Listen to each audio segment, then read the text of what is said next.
Здравейте от платформата Repair Service BG. Какво включва нашата платформа? Управление на клиенти, където може да управлявате и записвате клиенти, както техните автомобили. Когато създадете ремонти, ремонтите се визуализират в таб ремонти. Имате склад за части, които се заприхождават автоматично, когато създавате ремонт, или може да добавите такъв с бутона Добави част.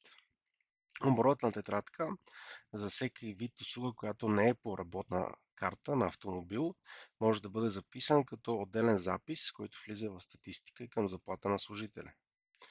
Записани часове, може да добавяте бързи часове, както също може да добавяте часове от автомобили.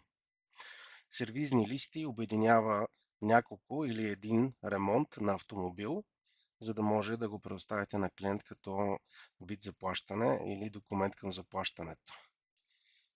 В полето фактури може да създавате фактури от сервизни листа или от записи, които са в оборотна тетрадка. В табът служители създавате служители, на които определяте каква длъжност е, вид заплащане, дневна месечен процент, като ако е процент, задавате процента, който се изчислява.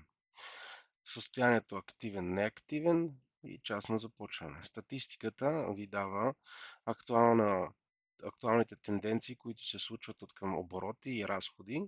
Заплати изчислява автоматично по процента или по зададения тип заплата.